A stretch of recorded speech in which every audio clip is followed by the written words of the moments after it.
오늘 조금 전에 불렀던 찬송가 주의 사랑 비칠 때에 반주하시는 분들이 이 뜻을 좀 잘 모르는 것 같아요. 이게 이제 보통 8분 6박자는요, 왈츠, 춤을 추는 겁니다. 왈츠 춤.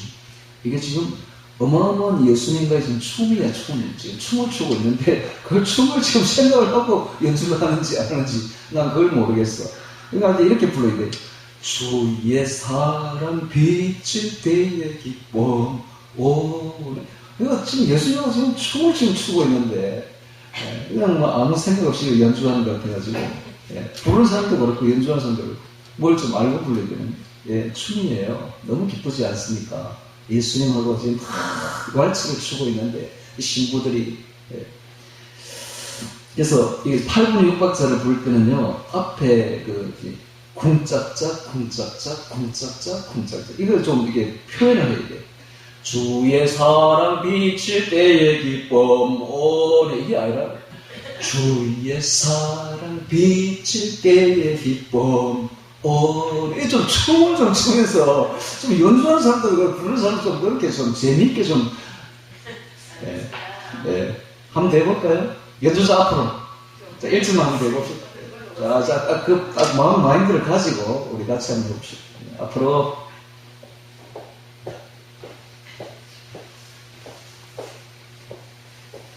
우리 신앙생활이 기뻐야 돼요.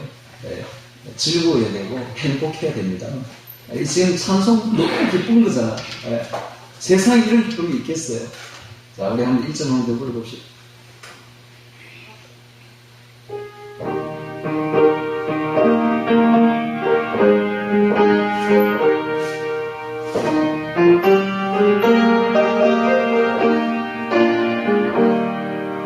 주의 사랑 비칠 때의 기쁨,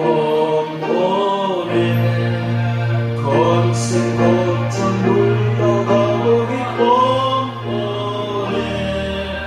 기도하게 하시며 희미한 것 물리쳐 주의 사랑 비칠 때의 기쁨, 그 사랑 내 마음속에 명랑하게 비칠 때의 찬송가네. 그 큰 사랑 내 마음속에 화평함과 기쁨 줄이고 큰 사랑. 좋습니다. 대변은 되잖아, 대변은. 마인드가 중요하다고. 어떤 마음을 가지고 찬송하면 엄청 중요하다고. 춤이 나오잖아, 춤이. 기쁘잖아요. 자, 오늘, 이웃사랑, 엄청난 주제입니다, 여러분. 이웃사랑. 제가 이거를 미리 깨달았더라면, 제가 참 후회되는 게 하나 있어요. 지금으로부터 약 한 7, 8년 전에, 저는 어령에서 3년을 사역을 했습니다. 그때 어령에서 아이들이요, 거의 다 나와서 우리 교회에, 그 어령 시내를 한 바퀴 휘 돌면요, 전부 우리 뒤에 졸졸 다 따라오는 거예요. 모르는 아이들도 전부 다 따라오고. 그래가지고 다 그 교회에 메어놓고 아이들을 가르치고, 또 사람들도 너무 좋아하고, 교회도 급성장하고 부흥되고 그럴 때가 있었습니다. 3년을 사역을 했는데요. 제가 지금 너무 후회되는 것이, 그때 3년 사역하고 그냥 그만두고 내려온 게 너무 후회돼요. 지금 제가 만약에 오늘 같은 이런 말씀을 알았더라면 절대 그만두지 않지. 그냥, 제가 그 당시에는 이제 전도사로 있었는데, 담임 전도사인데 담임을 했어. 3년 동안. 그러다 하다가 이제 중간에 이제 목사가, 안수를 받아가 목사가 됐는데요. 아이들이 저보고 다 목담임 하고 이렇게 따랐던 기억이 납니다. 그랬는데, 조그만 아이들이 이제 발음이 안 되니까, 목사님이 아니고, 목담이 조그만 3살, 4살 된 아이들이. 그래도 그렇게 재밌었어요. 그랬는데, 그 아이들을 버리고 오니까, 그 아이들 다 흩어져 버렸어. 다 뿔뿔이 흩어져 버렸어. 우리가 있었더라면 흩어지지 않죠. 제가 그때 생각하면, 제가 오늘 같은 이런 말씀을 알았더라면, 그냥 거기서 계속 사역할 걸. 부목사로 우리 목사님 모시고, 부목사로 사회를 그만두면 안 되는 거야. 아이들을 있으니까 아이들을 버리면 안 되는 거지. 예, 우리 목사님 모시면서 정말 여기서 열심히 사역할 걸 후회되는 거예요. 예. 오늘 이런 말씀 몰랐기 때문에 오늘 내가 이런 말씀을 알았더라면 절대로 그만두지 않지.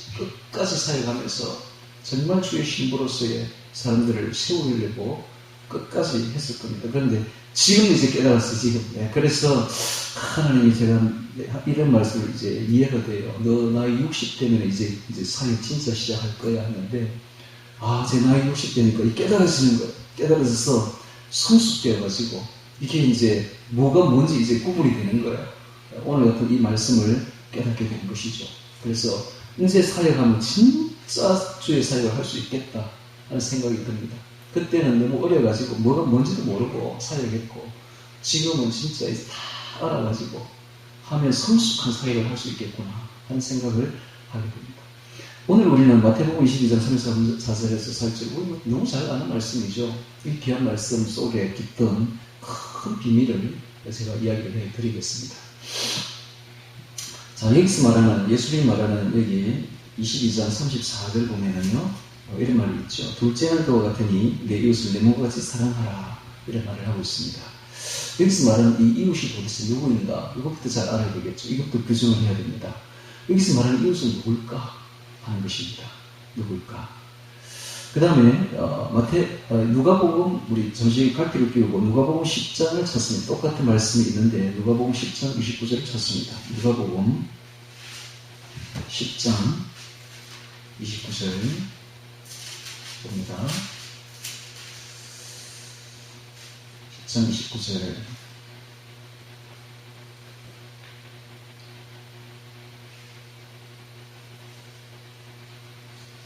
자, 26절부터 봅니다. 26절. 25절부터, 25절. 누가복음 10장 25절부터 봅니다.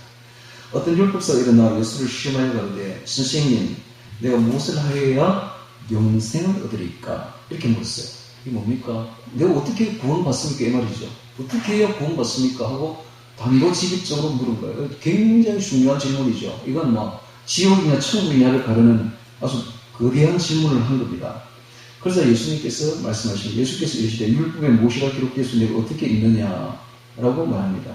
자, 그러자 대답하여 가로되 내 마음을 다하며 목숨을 다하여 힘을 다하여 주의 하며 사랑하라 했으니 하였고, 또한 내 이웃을 내 몸같이 사랑하라 하였나이다. 이렇게 말하죠. 이건 뭔가 하면 그 당시에 그 유대인들은 두 가지 구절을 달달달달 맨날 외우고 있었어요. 그 두 가지 구절이 뭔가? 신명기서 6장 4절이죠. 이스라엘에 들으라, 우리 하나님 여호와는 오직 하나님 여호와시니 너는 마음을 다하고 슬픔을 다하고 힘을 다하여 주 너의 하나님을 사랑하라. 이것입니다. 두 번째 구절은 레위기서 19장 19절이죠. 레위기서 19장 19절. 원수를 갚지 말며 동포를 원망하지 말며 내 이웃을 내 몸같이 사랑하라. 나는 여호와니라. 이것입니다. 그러니까 하나님 사랑, 이웃 사랑이죠. 이것을 달달달달 외우고 있었다 이 말입니다. 율법사는 성경을 달달 외우고 있으니까 얼마나 더 잘 알겠습니까? 그랬더니 물어봤어요. 예수님께서 율법에서 무엇이라 기록되었으며 이거 어떻게 있냐? 이 말은 뭡니까? 율법을 요약하면 율법의 핵심이 뭔가? 율법을 딱 압축하면 뭐가 되느냐? 하고 예수님이 물어본 거예요. 그 율법사가 대변한 대답하죠. 딱 알죠. 대답하여 가로되 내 마음을 다하며 신명기 6장 4절이죠. 목숨을 다하며 힘을 다하여 뜻을 다해 주 너의 하나님을 사랑하라 하여 이거 첫 번째 계명이죠. 두 번째 계명 내 이웃을 내 몸과 같이 사랑하라 하였나이다 하고 정확하게 대답합니다. 그렇습니다.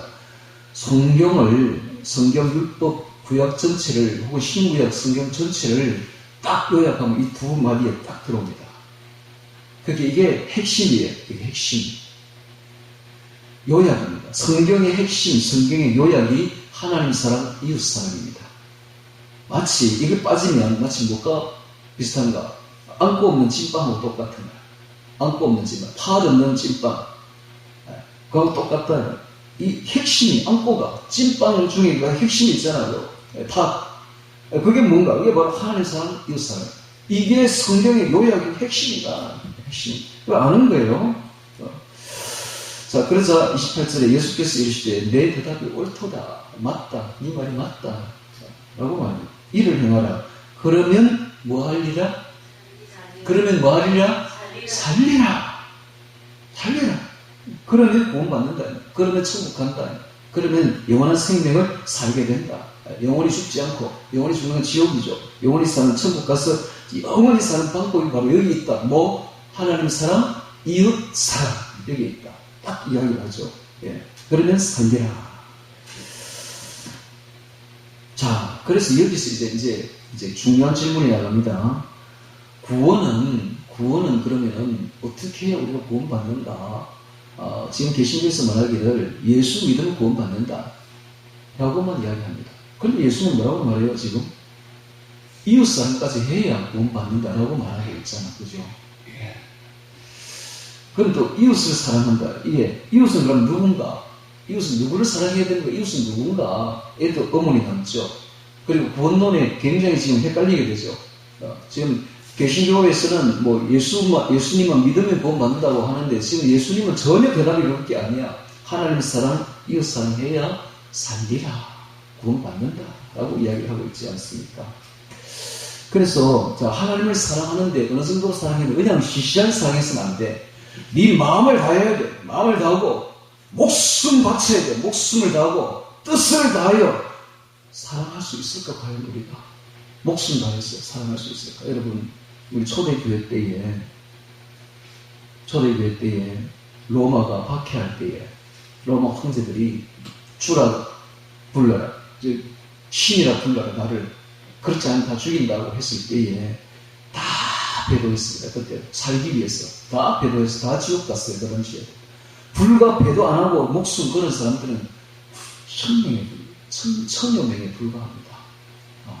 그럼 우리나라 일제시대 때에 동방요배하라고 신사참배하라고 강요했을 때에 그 신사참배하지 않고 정말 목숨 바쳐서 불굴의 의지로서 하나님 앞에 하나님을 사랑했던 사람은 얼마 안 됩니다.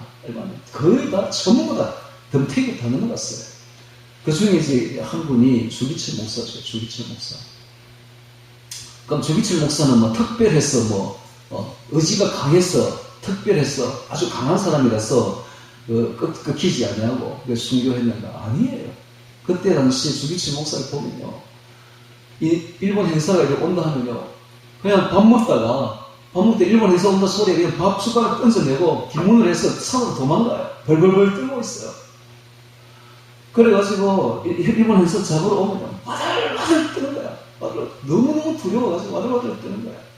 그래, 그 모습 보면서 그 오정모 사모가 참 그러지 마세요. 당신은 지금 한국을 대표하고 있는 목사지 않느냐. 당신이 그런 거 어떻게 되느냐. 당신 진짜 그렇게 해가지고 배도하면 나 당신하고 안 산다. 이혼한다. 배도할 것 같으면 이혼 딱 하고 해라. 그러니까 조기철 목사보다 오정모 사모가 훨씬 더 나은 거예요. 신앙이. 그러면 이 오정모 사모는 그럼 강한 사람이냐? 그렇지 않아요.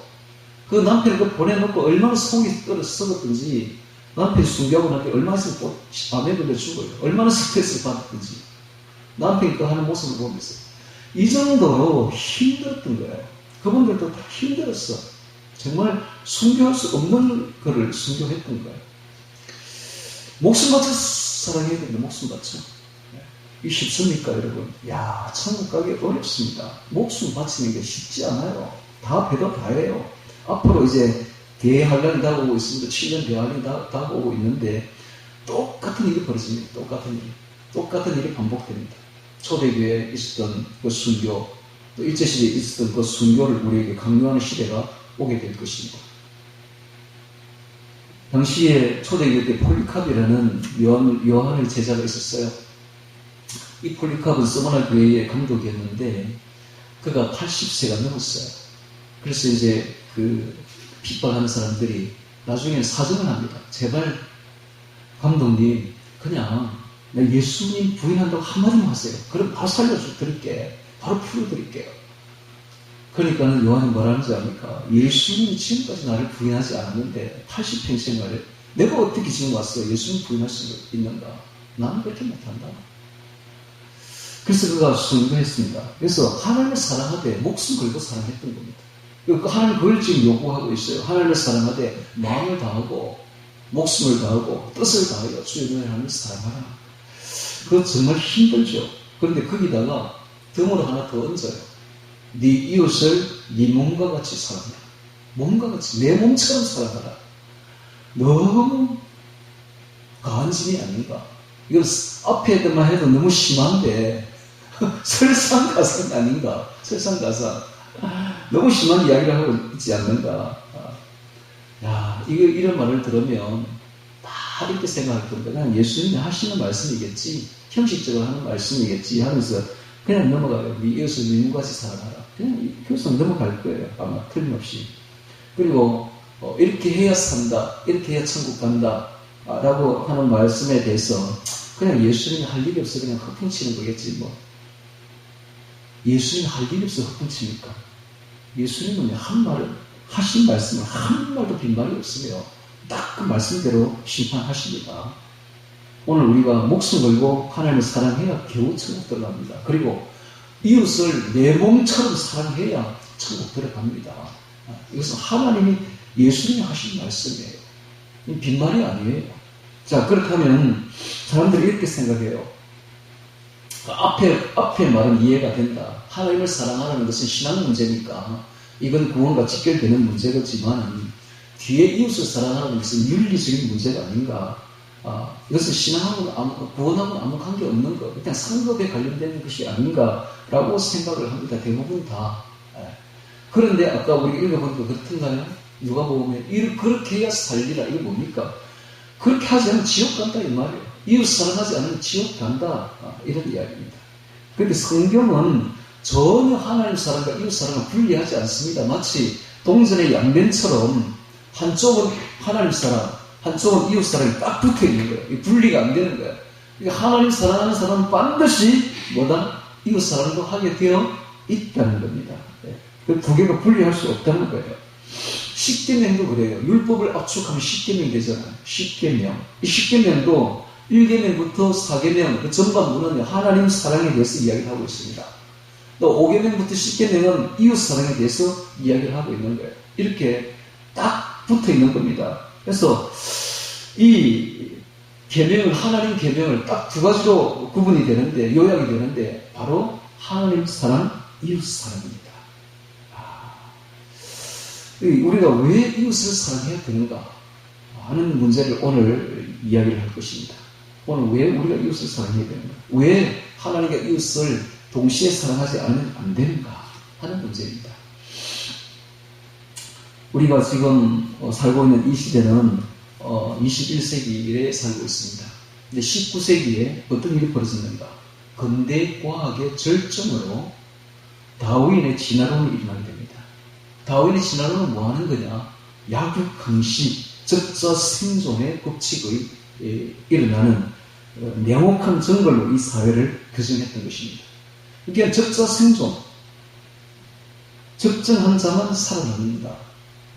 약육강식, 강한 자만 살아남는다. 약한 자는 다 도태되고 다 죽는다.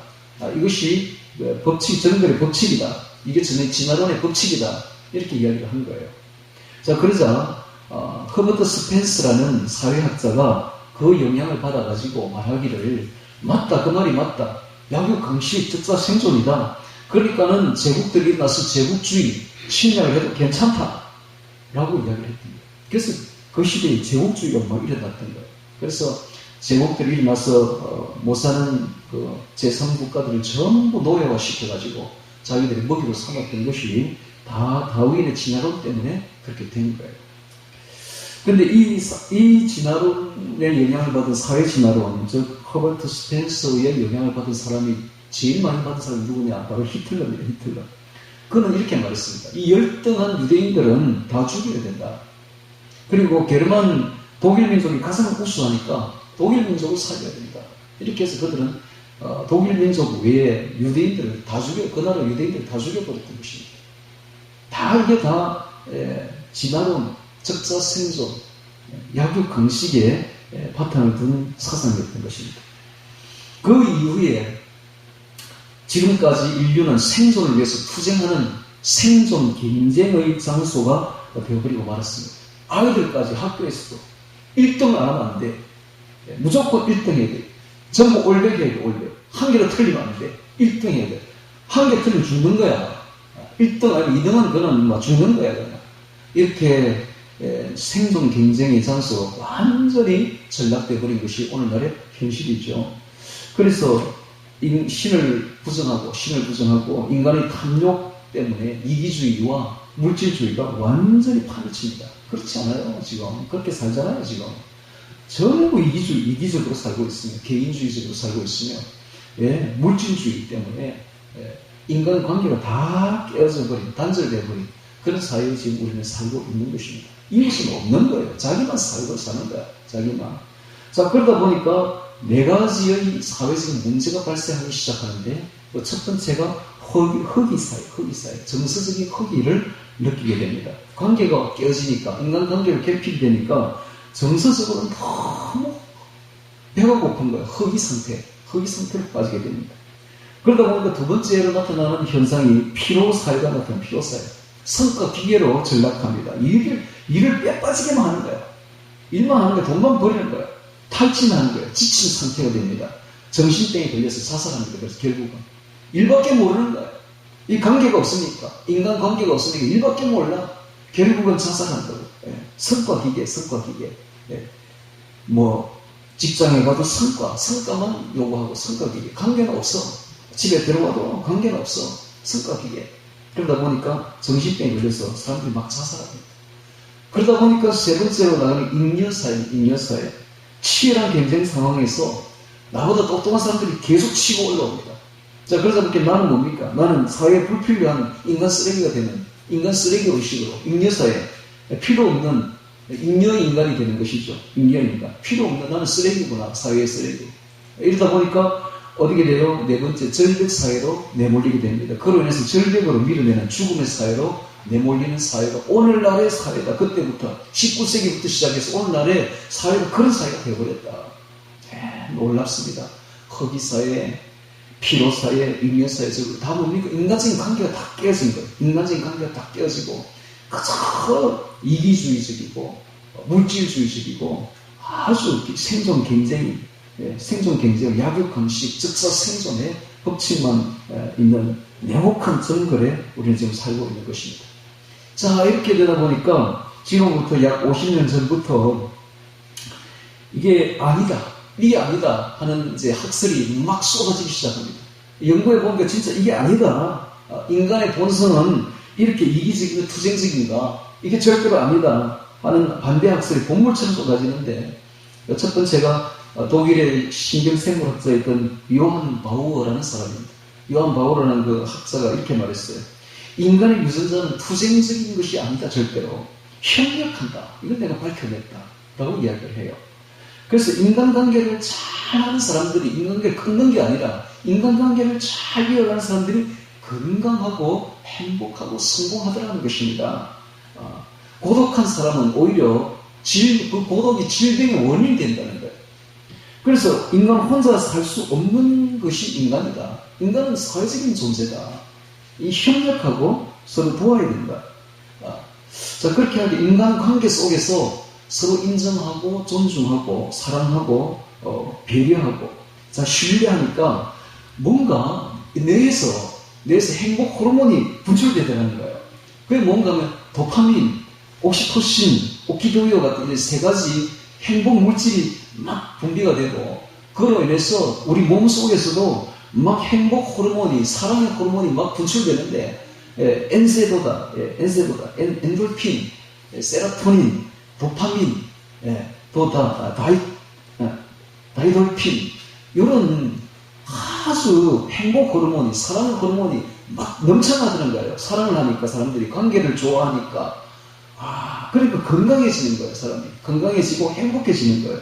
그리고 성공하더라는 것입니다. 그런 사람들이. 자, 그 다음에 이제 똑같은 해인 1976년도에 또 하나의 학설이 또 발표됩니다. 이게 뭔가 하면 데레스 데풀이라는 사람이 생존자라는 책에서 이런 이야기를 해요. 죽음의 수용소에서 인간은 본능적으로 서로를 돕는데 아니 죽음의 수용소에 가면 자기만 살 거라고 발버둥 칠 줄 알았는데 그게 아니라 죽음의 수용소에 딱 집어넣으니까 서로 막 돕더래 이게요. 놀라운 일을 발견한 거예요. 이게 본능이라는 거예요. 인간의 서로 돕는 존재라는 거예요. 그래서 서로 돕는 과정에서 강렬한 기쁨을 오히려 체험하더라. 이걸 발표를 합니다. 그렇게 재난은 잊혀진 가족 본성을 깨우는 힘이 되더라는 거예요. 그런 거 여러분 느껴봤습니까? 저는 느껴봤어요. 우리 모친이 돌아가시니까 서먹서먹하던 형제관계가 하나가 되는 거예요. 그 순간에 서로 돕는 거예요. 전에는 서먹서먹해가 좀 소원했던 형제들이요, 그 순간에 확 모여가지고 재난이 발생하니까 아버지가 돌아갔어요, 어머니가 돌아가시니까 다 모여가 서로 한 마음이 되는 걸 제가 봤어요. 이 말이 맞는 거예요. 그러니까 재난을 잊혀진 가족 본성을 깨우는 힘이라는 거예요. 재난이 발생하니까 자발적으로 공동체를 형성해서 서로 돕는데요, 인간이. 그리고 기쁨이 되고 이기적이 아니라 이타적인 본성을 드러내는 깨우는 힘이 바로 재난이 되더라 라는 것이 그걸 발견하게 되는 것입니다. 그리고 2011년 마틴 노학의 초협력자라는 것이 또 발표되기 시작합니다. 2011년에 발표되는데, 최후의 승자는 이기적인, 개인적인 이런 사람이 아니라 오히려 협력하는 사람이더라. 다른 사람을 도와주고 다른 사람에게 유익을 주는 자가 최후의 승자가 되더라 하는 걸 발표하게 됩니다. 자, 이것이 바로 세상을 살아가는 지혜라는 것입니다. 건강하고 싶다면은, 행복하고 싶다면은 이타적인 삶을 살아라. 다른 사람을 도와주는 이타적인 삶을 살아라. 이것이 바로 오늘날 미국에서 최고의 대학인 하버드 대학의 전문가들의 말입니다. 이게 바로 현대 사회학이 이걸 발견하기 시작한 거예요, 지금. 그래서 2013년에 에런 그랜트라는 디벤테이크라는 책에 쓰면 이렇게 말합니다. 헌신하고 희생하라. 양보하고 배려하라. 그리고 관용적인 사람이 되라. 그러면 성공한다. 이렇게 발표해요.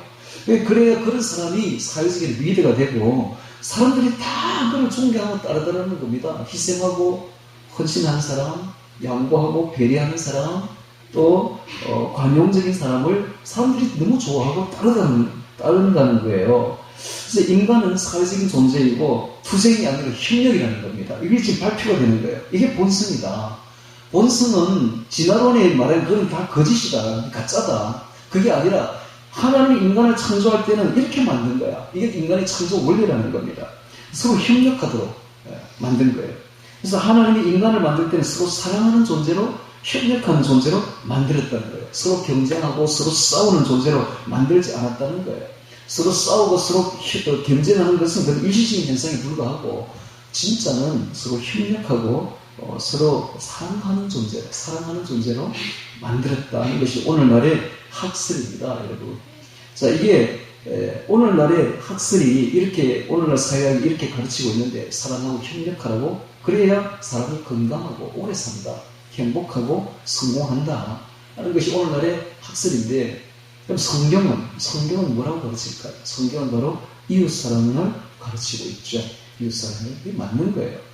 그래서 이웃사랑을 왜 해야 되는가 라는 사실입니다. 자, 오늘 마태복음을 한번 봅니다. 마태복음 22장 34절에 보면은 율법사가 나옵니다. 35절에 보십시오. 그 중에 한 율법사가, 이런 말이 나오죠. 율법사는 도대체 누군가? 율법사는 율법교사인데 서기관입니다. 서기관. 오늘날로 말하면 신학자들. 달달달 외우는데, 그 성경을, 구약 성경을 전체를 다 외우는 사람들이에요. 그리고 이 사람들은 산헤드린 공회의원들이에요. 굉장히 높은 지위를 가지고 있어요. 그런데 예수님이 나타나서 자신들의 기득권을 위협합니다. 자, 그러자 예수님께서 아주 적대적인 태도를 보입니다. 자, 이런 사람들이 율법 가운데 최고의 계명이 무엇이냐고 예수님께 묻습니다. 그래서 예수님이 답변하기를 하나님 사랑과 이웃 사랑이 율법의 핵심이요 본질이다라고 이야기를 합니다. 자, 그러니까는 예수님이 말씀하는 대로 보도록 하겠습니다. 예수께서 가라사대 37절, 내 마음을 다하고 목숨을 다하고 뜻을 다하여 주 너의 하나님을 사랑하라 했으니 이것이 크고 첫째 되는 계명이요, 둘째는 그와 같으니 내 이웃을 내 몸같이 사랑하라 했으니 이 두 계명이 온 율법과 선지자의 강령이니라. 온 율법과 선지자는 구약 전체를 말합니다. 구약 전체를 표현할 때 항상 온 율법과 선지자라고 말을 해요. 그러면 구약 전체에, 구약 전부에, 창세기부터 말라기까지의 그 숱한 그 말씀을 요약하면 강령의 뜻은 별이 강, 그늘을 용, 즉 줄거리라는 뜻이 줄거리, 일의 으뜸이 되는 큰 줄거리를 요약하면 이런 뜻입니다. 즉 이 강령이라는 뜻을 원어 헬라어로 보면 여기에 매달려 있다 이런 뜻이 있어요. 매달려 있다. 그러니까 구약 전체의 말씀이 이 두 말씀에 매달려 있는 거예요. 다 매달려 있는 거예요. 이 두 말씀이 핵심이고 이게 바로 요약이다 라고 이야기를 하는 거예요. 아까도 이야기했듯이 이것이 없으면 본질이 빠진 것이다. 안고 없는 찐빵하고 똑같다. 팔 없는 찐빵하고 똑같다. 성경 전체를 정리하면 바로 하나님 사랑, 이웃 사랑이다 라는 겁니다. 이 사실은 당시에 율법사들도 잘 알고 있었어요.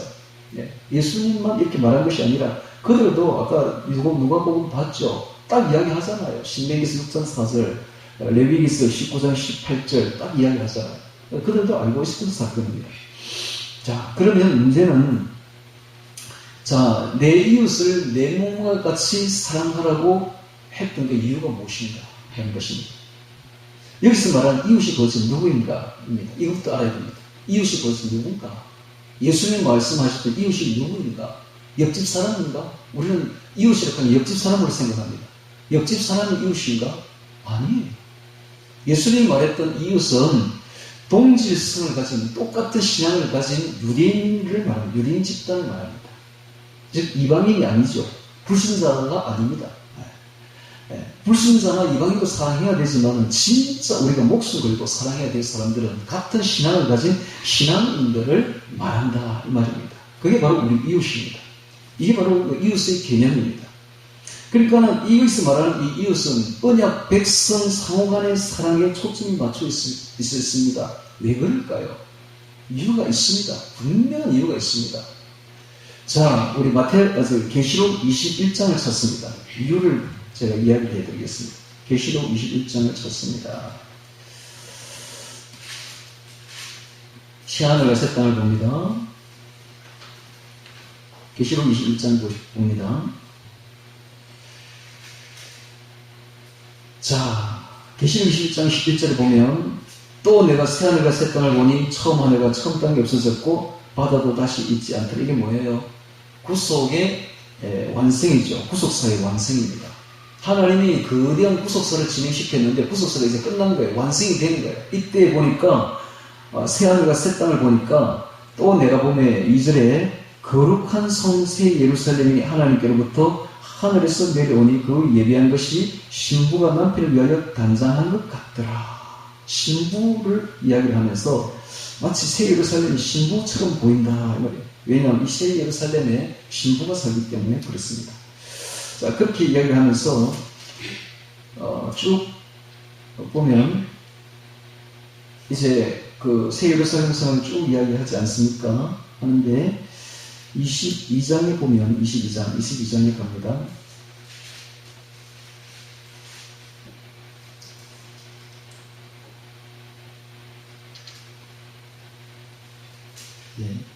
어린 양의 신부를 보이리라.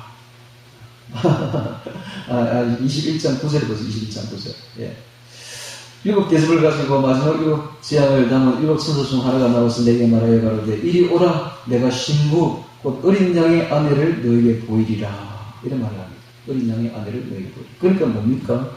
이 어린 양의 아내는 신부는 구원받은 성도의 전체를 말합니다. 구원받은 성도의 전체. 이게 바로 어린 양의 신부다. 이 말이에요. 어린 양의 신부다.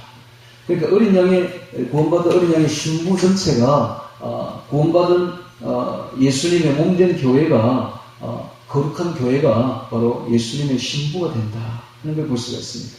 자, 구속사가 완성이 되면 신부양 성도로 구성된 예수님의 몸이 바로 어린 양의 아내인데 바로 신부가 됩니다. 신부가 되는데 이 신부는 예수님과의 연합을 통해서 삼위일체 하나님과 생명연합을 한다. 생명연합. 이야, 놀라운 일이 벌어집니다. 생명연합이 됩니다. 예. 그래서 하나님과 생명이 하나가 되어요. 예. 그래서 예수님의 몸은 구속사가 완성이 되면 예수님의 신부가 되는데 그게 바로 우리의 소망입니다. 우리의 부르심의 소망이에요. 그게 바로 우리의 소망입니다.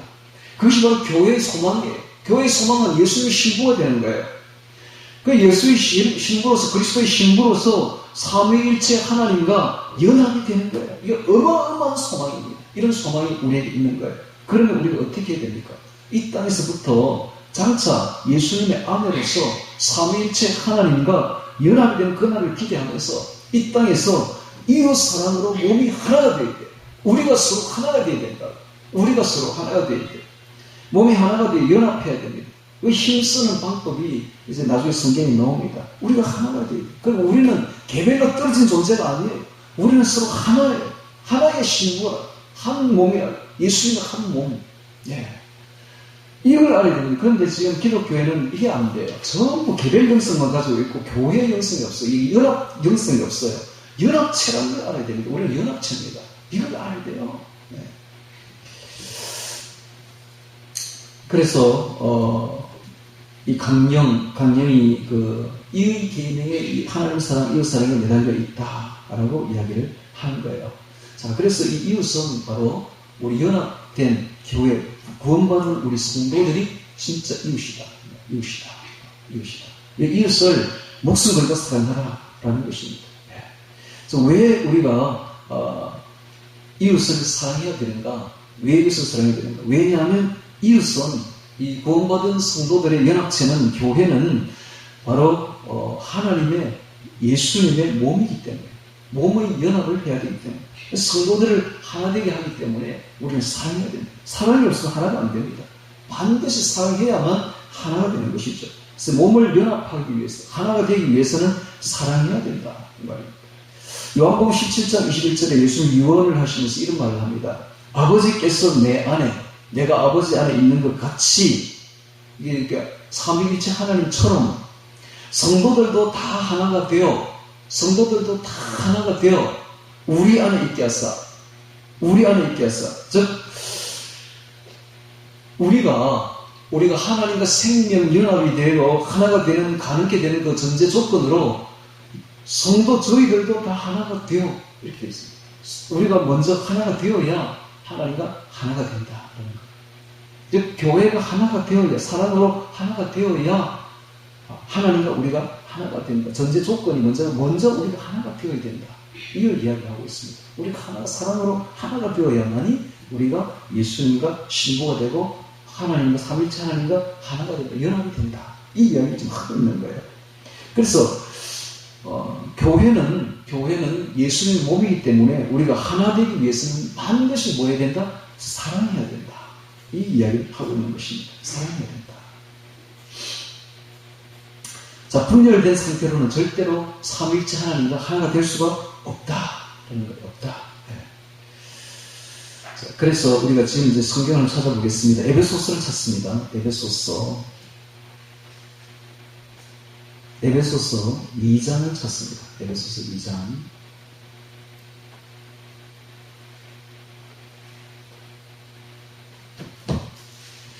에베소서 2장 22절 찾습니다. 22절. 자, 에베소서에서 이 거대한 비밀을 적어놓고 있어요. 한번 보겠습니다. 2장 22절. 너희도 성령 안에서 하나님의 거하실 처소가 되기 위하여 예수 안에서 함께 지어져 가느니라. 우리가 성령 안에서 하나님의 거하실 처소가 되기 위하여 예수 안에서 혼자 지어져 가는 게 아니라 함께 지어져 가느니라. 교회 전체가 예수님이 거하실 성전이 되기 위해서 함께 지어져 가고 있다. 이 교회 전체가 놀랍습니다. 우리가 함께 지어져 가고 있다 하는 것을 알아야 됩니다.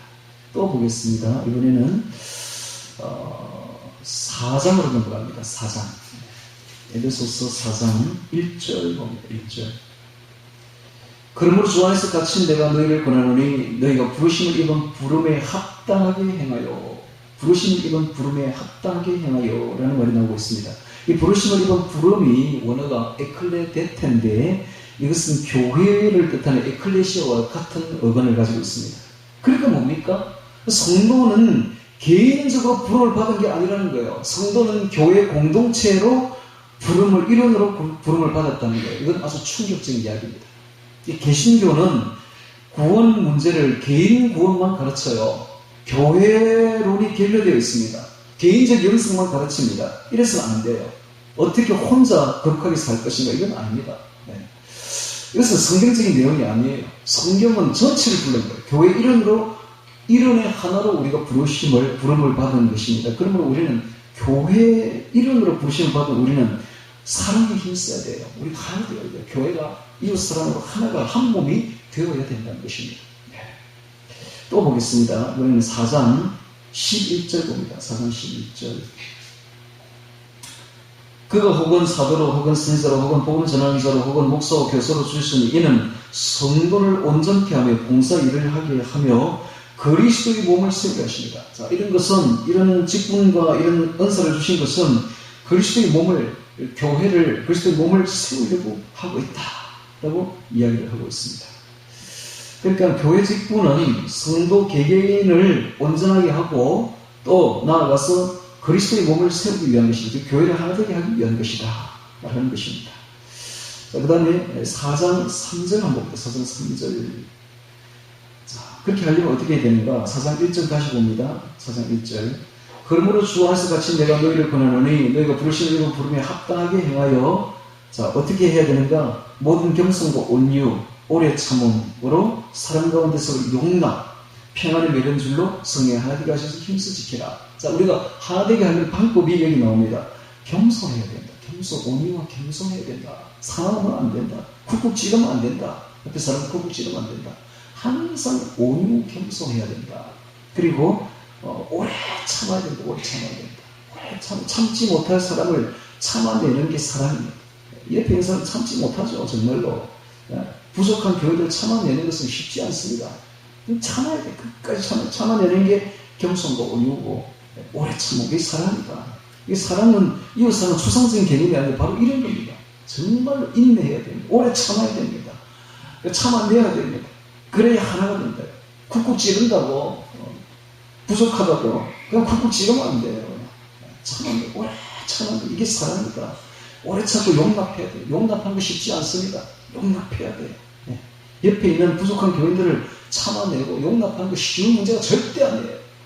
절대 아니에요. 이거 참아내는 게 이게 사랑이다. 왜 그래야 되는가? 왜 그래야 되는가? 이유가 분명하죠. 앞으로 우리가 그리스도의 신부가 되어서 하나님과 삼일체하는 게 연합하려면 이게 안 되면 안 돼. 이것부터 돼야 돼. 우리가 서로 연합해야 돼. 하나가 되어야 돼. 그래야 앞으로 천국 올라가서 그리스도의 신부가 되어서 하나님과 생명 연합을 할 수 있다. 이 말이에요. 만약에 이게 안 되는 사람은 전부 다 떨어집니다. 전부 다. 가차 없습니다. 전부 지옥 갑니다. 이게 안 되면. 그런데 지금 현실이 그렇습니까? 여러분, 현실을 한번 보십시오. 교회를 한번 보십시오. 전부 싸우고 있고 분열되고 있습니다. 여러분, 분명한 것은 그런 사람들 다 지옥 갑니다. 하나님은 절대 받아들이지 않습니다. 안 그렇겠어요? 여러분들이 부모라면 어떻겠어요? 자식들이 싸우는 꼬라지 보겠어요? 그거? 못 본다고요, 이거 절대로. 하나님도 똑같습니다. 우리들이 싸우고 있으면 하나님 못 본다고요. 다 지옥 보내야 됩니다. 어떻게든지 하나 되어야 되는데 이 하나 되는 게 그냥 되는 게 아니야. 끝까지 참고 인내하고 견디고 용납해야 돼. 이게 사랑이야. 사랑은요, 기분이 좋아서 감정이 좋아서 사랑하는 게 아니야. 여기서 말하는 사랑은요, 죽음을 무릅쓸 정도로 목숨 걸고 희생하고 헌신하고 참아내야 돼. 참아내고 견디고 용납하고 온유하고 겸손해야 돼. 그래야 사랑을 할 수가 있다는 말입니다.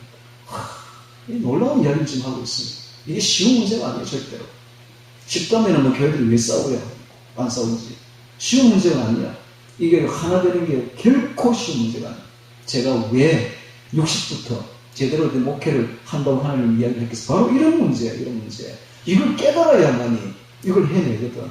이걸 깨닫지 못하면은 하나 되는 게 얼마나 중요한지 모른다면 이거 뭐 대변에 싸우지. 싸우는 건 쉽습니다, 여러분. 본성대로 싸우면 돼. 근데 하나 되는 것은 어렵습니다. 이 하나 되는 것은 이런 걸 알지 못하면 절대로 이걸 해내지 못해요. 아, 우리가 하나 되어야만이 천국 가고, 하나 되어야만이 주의 신부가 되어서, 하나 되어야만이 하나님과 생명 연합하는구나. 이걸 알아야만이 하나 되는 것이지. 요 거대한 계획을 알아야만이 참아내는 것이지. 이게 바로 소망이거든요. 네. 그렇지 않습니까? 또 보겠습니다. 그 에베소서 대단하죠. 에베소서가 진짜 수준 높은 책이거든요. 저는 아직까지 에베소서 이 깊은 내용은 모르는데 오늘 이제 비로소 이렇게 알게 되네요. 네. 그 다음에는 에베소서 4장 13절 봅니다. 13절. 4장 13절. 우리가 다 하나님의 아들을 믿는 것과 아는 일에 하나가 되어 온전한 사람을 이루어 그리스도의 장성한 분량이 충만한 데까지 이르리니. 자, 장성한 분량이 충만한 데까지 이르리니. 이는 우리가 이제부터 우리 나이가 되지 아니하여 사람의 개수가 간사한 유혹에 빠져 모든 교훈의 풍조에 밀려 요동치 않게 하려 합니다. 사랑 안에서 참된 것을 하여 범사에 그에게까지 자라주니 그는 머리니 곧 그리스도라. 우리가 그리스도에까지 성장해야 된다. 성숙해야 된다. 장성한 분량에 그리스도의 장성한 분량에까지 이를 자라나야 된다. 성숙해야 된다. 그래서 사랑 안에서 온전히 성숙하여 그리스도의 충만한 분량 상태에까지 이르기를 촉구하고 있습니다. 그리스도의 몸이 되기 위해서는 사랑이 필요합니다. 이웃사랑이 어느 정도로 필요한가? 자기처럼 사랑하는 사랑이 필요합니다. 자기처럼, 자기 몸처럼. 이웃을 지금 같이 있는 이 성도를 내 몸이라고 생각해야 돼요. 내 몸처럼 사랑할 정도가 되어야 이게 가능하다. 그런데 개신교는 지금 이게 결여되어 있어요. 이런 말씀들이 하나도 들려지지 않고 개인적 영성을 가르치면 혼자 신앙생활 잘하는 친구가 천만에 안 됩니다, 여러분. 혼자 신앙생활 하고는 총을 못 갑니다. 하나가 되어야 돼. 함께 가는 거예요. 하나가 되어야 돼요. 그래서 하이병성을 추스려야 됩니다. 같이 성숙해 나가야 되는 것입니다. 예. 이 참아내는 게 참 어렵습니다. 어렵습니다. 자, 이렇게 해서 그리스도의 신부가 되는데 대부분 용납 안 합니다. 참아내지도 못해요. 왜? 그건 사랑이 없는 것이죠. 그래서 교회에서 자꾸 분열을 일으키고 갈등을 일으키고 싸움을 일으키는데 여러분 그게 얼마나 위험한 일이죠. 그건 전부 다 지옥 갑니다. 그러면 우리가 은사를 받는 것도 직분을 받는 것도 다 자기를 위해서 쓰면 안 됩니다. 자기를 지향하면 전부 다 타락합니다. 우리가 하나님께 은사를 어떻게 받았다. 여러분 전부 다 타인을 위해서, 교회를 위해서 써야 되죠. 우리가 받은 은사, 직분 다 나를 위해서 쓰는 건 잘못된 겁니다. 은사는 개인적인 욕망을 채워주는 게 아니에요. 그래서 은사를 받아서 내가 뭐 불의 종이 된다, 뭐 세계적인 종이 된다, 최고 능력의 종이 된다. 다 타락합니다, 그러면은. 그리스도의 몸을 하나로 세우라고 주신 거예요. 교회를 위해서 주신 거예요. 은사를 준 건 교회를 하나 되게 하라고 하나님이 은사를 주고, 직분을 준 거예요. 내가 뭐 장로가 돼서 뭐 포럼 잡으라고 장로 준 거 아니에요. 건사 포럼 잡으러 준 거 아니에요. 교회를 하나 되게 하라고. 거기에 직분 잡아 쓰라고. 교회를 하나 되게 하는데 헌신하라고 직분을 준 거예요. 은사를 준 거라는 말입니다. 그래서 이웃사랑은 교회를, 신부를 성숙시킵니다. 지체의 성숙입니다. 왜냐하면 앞으로 그리스도의 신부가 되어야 되니까, 성숙해야 되니까, 이대로 있으면 안 되니까, 하나님에까지, 그리스도까지 성숙해야 되니까, 성숙해야 되는 것입니다. 그래서 몸이 균형 있게 자라야 됩니다.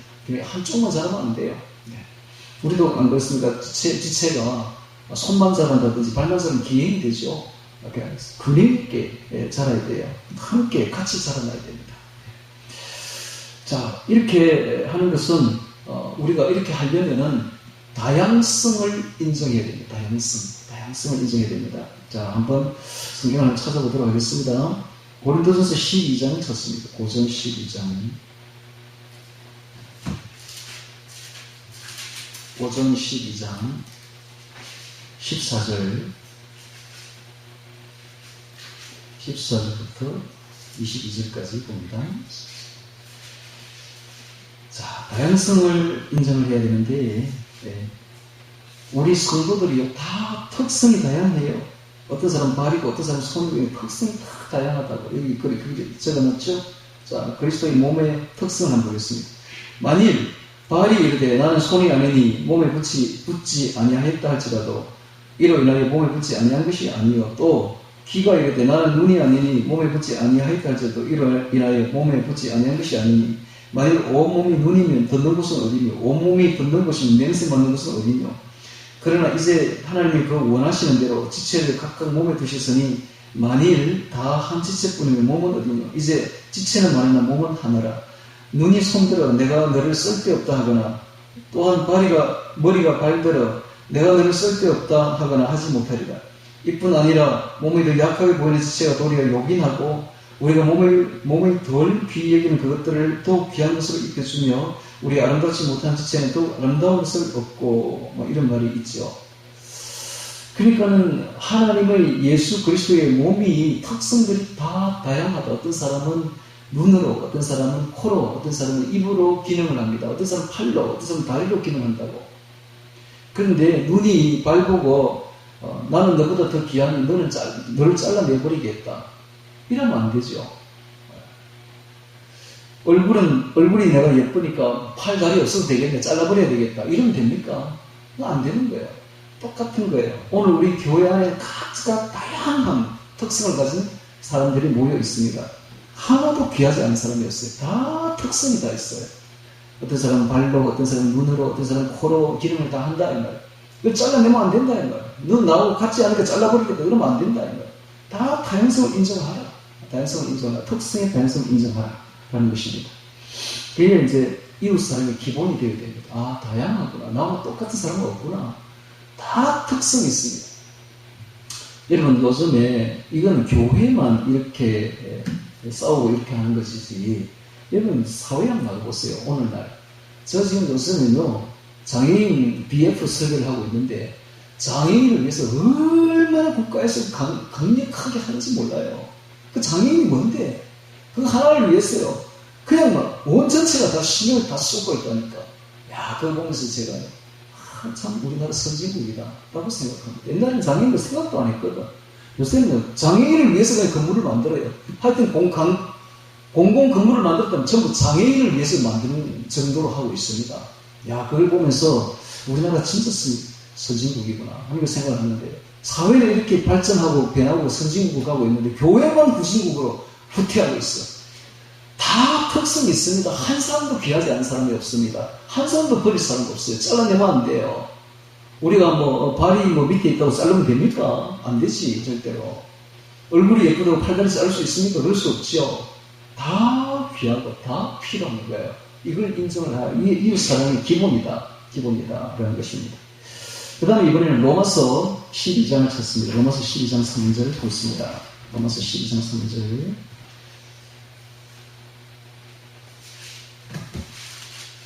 지금 우리가 듣고 있는 이런 말씀들은 아주 수준 높습니다. 아주 지금 수준 높은 이야기를 지금 듣고 있어요. 이거는 성숙한 사람만, 최고 성숙한 사람들만이 듣는 설교를 지금 하고 있습니다. 지금. 로마서 12장 3절입니다. 내게 주신 은혜로 말미암아 너희 중 각 사람에게 말하노니 마땅히 생각할 그 이상의 생각을 품지 말고 오직 하나님께서 각 사람에게 나누신 믿음의 분량대로 지혜롭게 생각하라. 우리가 한 몸에 많은 지체를 가졌으나 모든 지체가 같은 직분을 가진 것이 아니니 이와 같이 우리 많은 사람이 그리스도 안에서 한 몸이 되어 서로 지체가 되었느니라. 우리에게 주신 은혜대로 받은 은사를 각각 다르니 혹 예언이면 믿음의 분수대로, 혹 섬기는 일이면 섬기는 일로, 혹 가르치는 자는 가르치는 일로, 혹 권위하는 자는 권위하는 일로, 부지하는 자는 성실한 것, 다스리는 자는 부지런한 것, 긍휼을 베푸는 자는 즐거움으로 할 것입니다. 자, 직분이 여러 가지, 은사가 다양하고 직분도 다양합니다. 은사의 다양성입니다. 각 지체에 다양하게 은사를 주셨다. 은사 없는 사람 없습니다. 다 은사 있습니다, 여러분. 사람이라고 생겨났으면 다 은사 있어요. 이게 하나님이 또 불렀다면 다 은사가 있어요. 우리가 가지지 않은 은사들을 다 가지고 있습니다. 그러니까 그 은사를 존중하라라는 것입니다. 그래서 지금 국가에서는 뭐라고 하냐면 장애인이라 부르지 아니하고 특수한 은사를 가진 사람이라고 말합니다. 외국에서는 그렇게 불러요. 특이한 은사를 가진 사람. 그게 특수한 은사를 가진 사람. 그러니까 봉사는요, 눈이 이렇게 봉사라고 말하지 않고, 이 사람은 봉사는요, 이게 손이 촉각이 아주 우리보다 훨씬 뛰어난 거예요. 특수한 은사를 가진 사람. 이렇게 본다고. 우리도, 교회도 그런 식으로 좀 가져야, 이제 사회도 좀 배워야 돼요, 교회도. 교회에서 이런 거를 다 이렇게 가르치고 사회를 이끌어 나가야 되는데, 이제는 교회가 뒤떨어져가지고 사회를 따라가고 있는 형국이 됐어요. 교회가 먼저 이런 걸 가르쳐야 되는데, 자, 이 은사가 다 다양하다. 다양하다. 하나님이 다양한 은사를 주셨다. 그러니까는 형제를 사랑하되 먼저 서로 우애하고 존경하기를 먼저 하고 서로 우애하고 존경해야 됩니다. 은사가 다양하니까 인정을 해야 돼요. 다른 사람을 인정하고 존경하고 존중해야 됩니다. 사랑으로.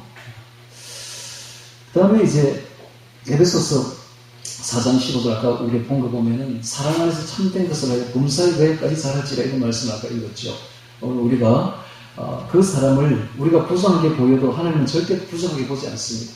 그 사람을 귀하게 여기며 존중히 여기게 됩니다. 다 한 몸입니다. 그래서 하나님이 그리스도께서 허락하시는 대로 자라는 것이죠. 어떤 사람은 큰 믿음으로 또 작은 믿음도 관계없습니다. 조화를 이루어 나가서 이렇게 한 몸을 이룬다는 것입니다. 자, 이게 이제 오늘의 귀한 말씀입니다. 자, 이렇게 해서 우리가 이웃사랑을 반드시 해야 된다. 왜 해야 됩니까? 우리가 앞으로 이 구속사가 완성될 때에 우리가 그리스도의 몸된 신부가 되어서 그리스도와 한 몸을 이루고 또 하나님과 생명연합을 이루기 위해서는 교회 안에서부터 우리가 한 마음이 되고 하나가 되어야 된다. 그러기 위해서는 사랑해야 된다. 사랑할 수 없는 사람을 사랑해야 된다. 그렇게 하기 위해서는 참아야 된다. 오래 참아야 되고 온유해야 된다. 온유하고 겸손해야 된다. 용납해야 된다. 하는 이야기를 하고 있습니다. 이게 보통 어려운 게 아니라니까. 보통 어려운 게 아니라. 요걸 할 수 있다면 성인이야, 성인. 완전히 성인이야. 요걸 하라는 거예요, 그런데. 이거 하지 않으면 지옥 간다는 거야. 요거 해야 천국 간다. 이 이야기를 지금 하고 있는 거야. 와, 놀랍지 않습니까, 여러분? 근데 이런 이야기를 교회에서 합니까? 안 한다고. 안 합니다. 어느 정도 하면, 이건 상금 문제예요, 여러분. 이건 뭐, 윤리적인 문제고, 이건 상금 문제예요. 이렇게 이야기합니다. 아니에요. 상금 문제 아니에요. 이거는 죽느냐 사느냐의 문제입니다. 이거 안 하면 지옥 갑니다. 이웃사랑은 반드시 해야 되는데, 이웃사랑 하려면 참아내야 돼. 견디고, 용납하고, 온유하고, 겸손해야 됩니다. 가시로 찌르면 안 됩니다, 여러분. 강박하면 안 돼. 자, 이렇게 우리가 하나 되기 위해서, 주의 몸된 교회이기 때문에. 이웃을 말하는 이웃은 불신자가 아니에요. 이방인이 아니에요. 교회 안에 있는 사람을 말합니다. 같은 믿음을 가진 사람들, 앞으로 같이 신부가 될 사람들을 말한다. 그러니까 저는요, 항상 예수 믿고 난 뒤에 제일 무서운 사람이 누구냐? 바로 같은 믿음을 가진 성도들. 제일 무서워. 함부로 하면 안 돼. 함부로 했더니 큰일 나는 거야.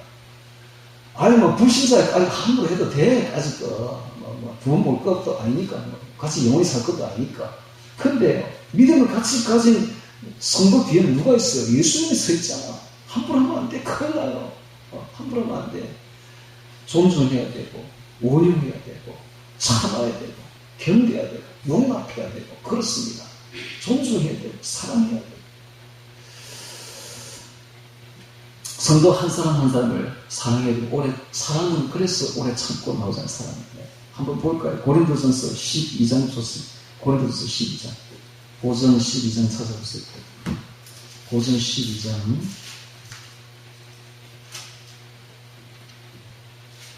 아까 우리 읽었죠? 고린도전서 12장.